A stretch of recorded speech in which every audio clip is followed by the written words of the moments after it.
नमस्कार दोस्तों, आप सभी का लाइट हाउस एजुकेशन हब में स्वागत है। आज हम बात करने वाले हैं एसएससी जीडी के मॉक टेस्ट नंबर 10 के बारे में। यदि आप चैनल पे पहली बार हैं तो चैनल को सब्सक्राइब कीजिएगा, वीडियो को लाइक कीजिएगा और शेयर कीजिएगा। बच्चों, स्टार्ट करते हैं आज का सेशन। यदि आप तैयारी करते हैं एसएससी जीडी एग्जाम की तो आपके लिए बहुत इंपॉर्टेंट होने वाला है। सबसे पहले हम बात करते हैं मॉक होमवर्क के लिए। जो आपको मैंने लास्ट क्लास में होमवर्क दिया था उसका आंसर क्या होगा वो आप बताएंगे कमेंट बॉक्स में। आपने काफी सारे बच्चों ने जवाब दिया, बिल्कुल सही बात कही थी बच्चों ने। भारत के राष्ट्रपति का निर्वाचन करने के लिए निर्वाचक मंडल में निम्नलिखित में से कौन शामिल होता है? तो इसका ऑप्शन नंबर सी अपना बिल्कुल सही जवाब है बच्चों। लोकसभा, राज्यसभा तथा सभी राज्यों की विधानसभा के निर्वाचित सदस्य इसमें शामिल होते हैं बच्चों। तो ये बच्चों बिल्कुल सही जवाब था आपका, ऑप्शन नंबर सी। तो आज का मॉक टेस्ट स्टार्ट करते हैं। सबसे पहले बात करते हैं हम रीजनिंग की। रीजनिंग की बात स्टार्ट करने से पहले आप सबसे एक बार रिक्वेस्ट है कि चैनल को सब्सक्राइब जरूर कर लें, बेल आइकन बटन क्लिक कर लें ताकि आपको आगे आने वाले हर एक मॉक टेस्ट की नोटिफिकेशन आपको मिल सके। और चैनल को जितना ज़्यादा हो सके सपोर्ट कीजिएगा, वीडियो को शेयर कीजिएगा, लाइक कीजिएगा बच्चों।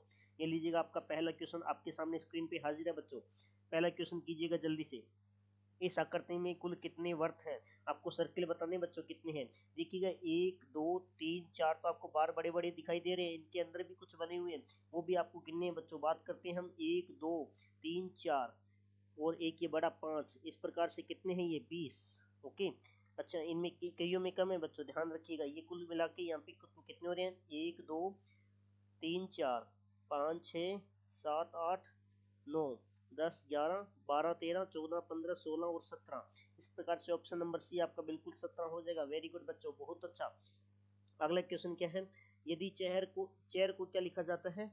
FKDLU।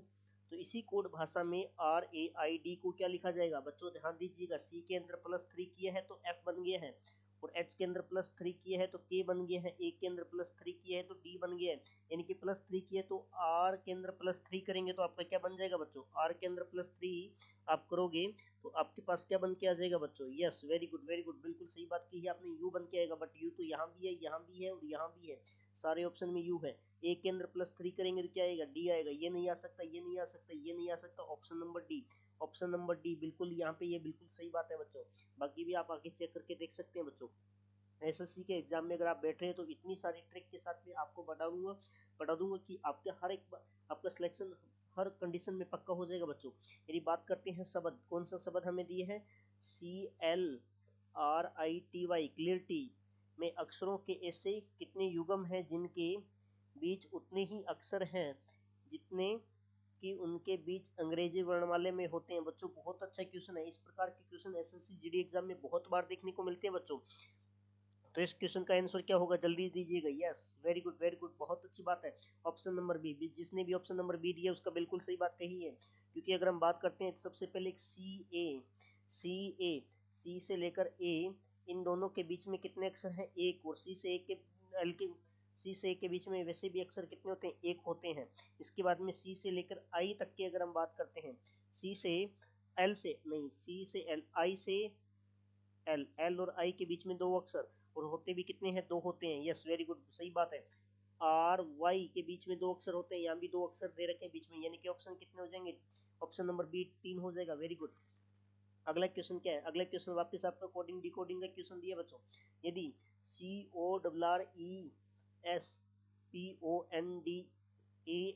क्रॉसपोंडेंसी को किसी कूट विशेष कोड में NUTTRAXUPORPNR की तरह कोड किया जाता है तो स्कोप को किस प्रकार कोड किया जाएगा?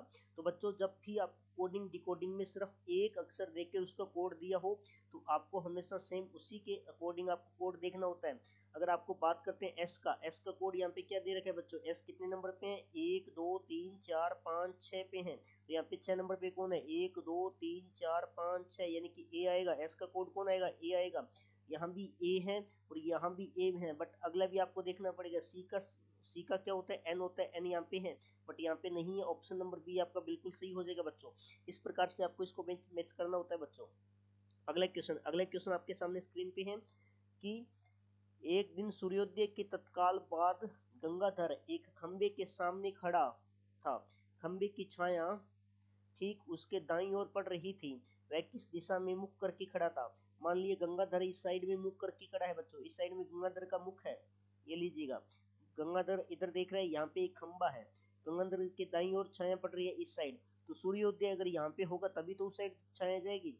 ये आपकी पूर्व होगी, ये आपकी कौन सी दिशा होगी, पूर्व। ये आपकी होगी कौन सी, पश्चिम। तो ये आपकी किस साइड मुंह करके खड़ा होगा, दक्षिण दिशा। Option number B, option number B आपका बिल्कुल सही जवाब हो जाएगा, यस।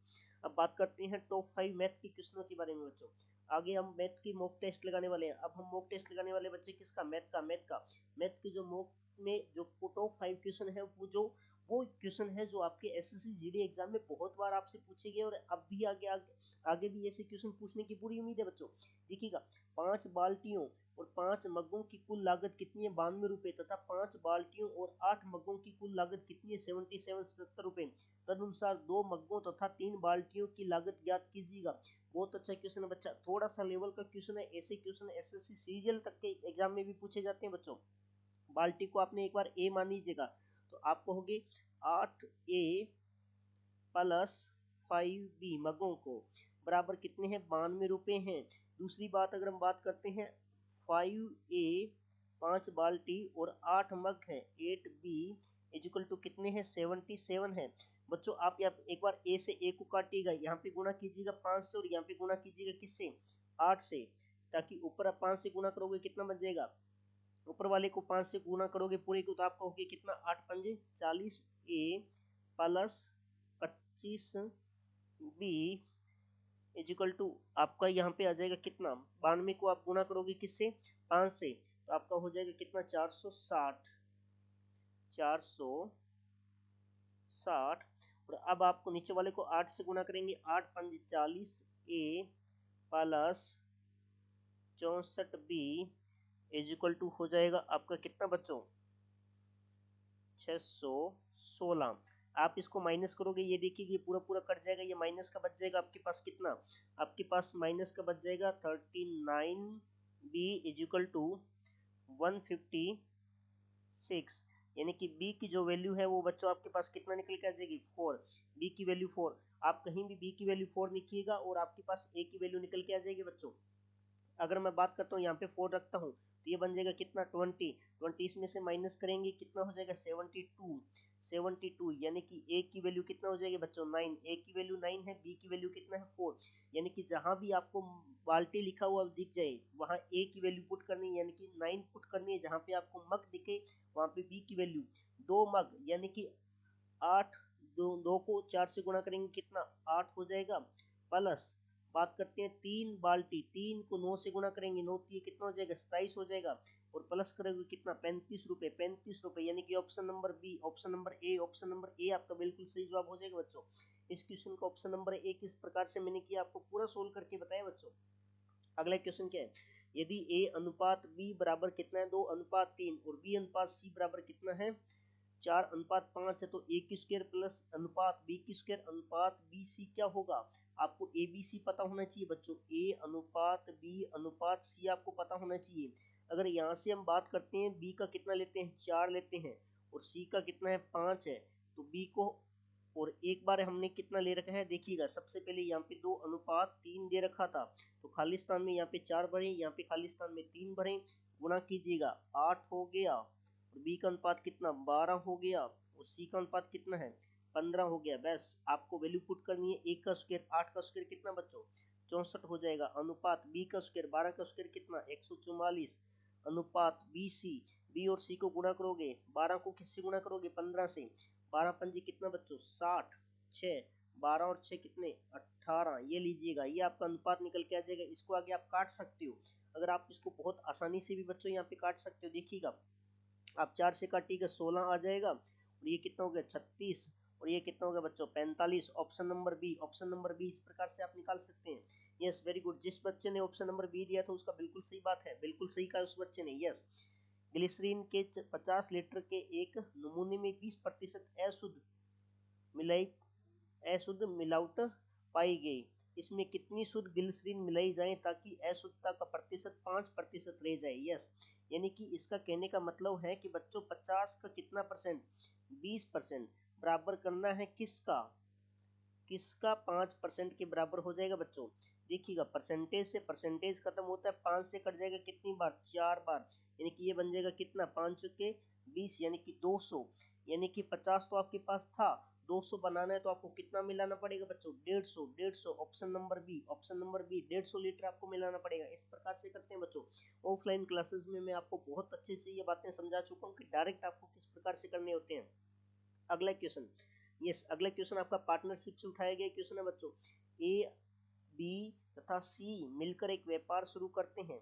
उन्होंने क्रमश से 500 रुपए, 600 रुपए, 250 रुपए लगाए।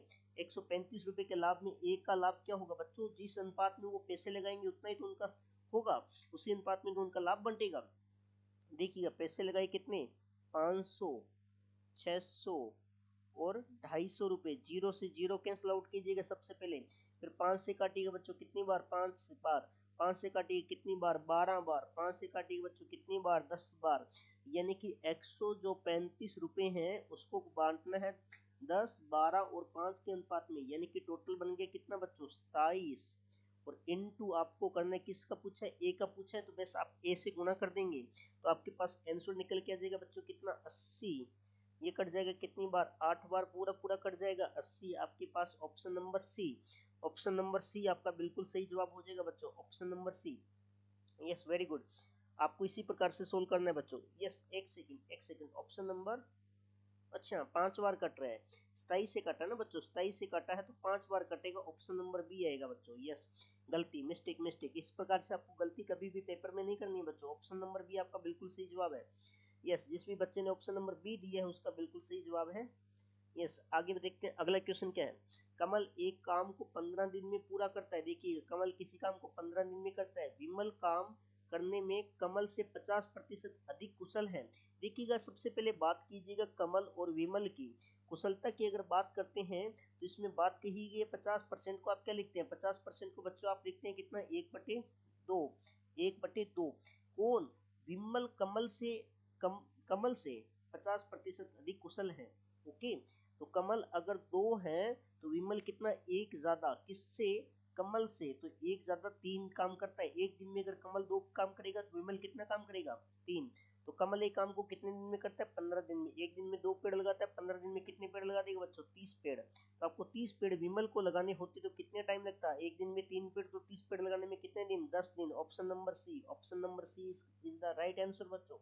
जिस बच्चे ने सी आंसर दिया उसका बिल्कुल सही बात है।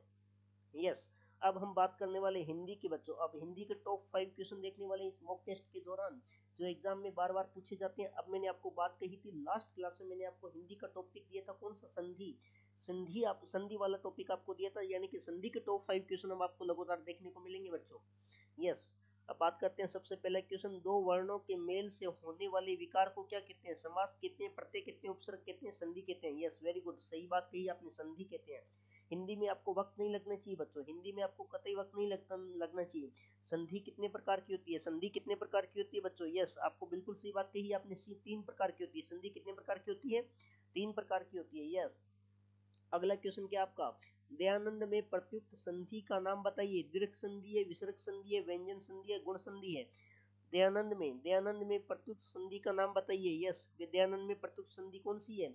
दीर्घ संधि है बच्चों। कौन सी है? दीर्घ संधि है। दयानंद में कौन सी संधि है? दीर्घ संधि है। यस, अगला क्वेश्चन है कपीस में प्रत्युक्त संधि का नाम बताइए।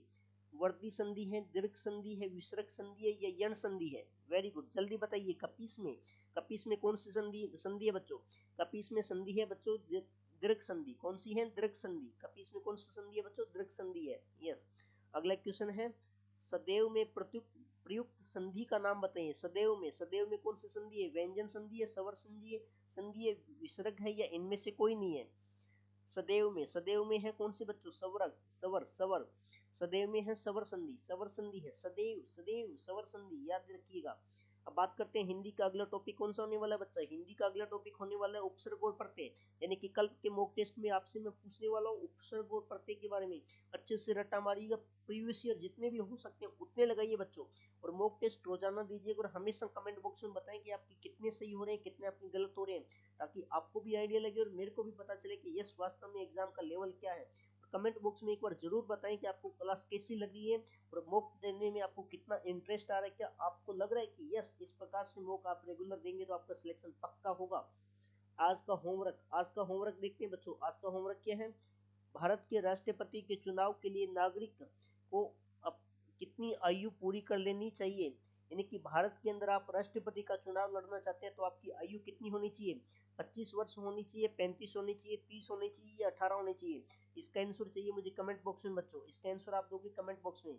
यस, यदि आप नए हैं तो एक बार चैनल को सब्सक्राइब कीजिएगा, बेल आइकन बटन को क्लिक कीजिएगा, वीडियो को लाइक कीजिए, शेयर कीजिएगा और जितना ज्यादा हो सके चैनल को सपोर्ट कीजिएगा। अगले सेशन में फिर मिलेंगे, तब तक के लिए गुड बाय।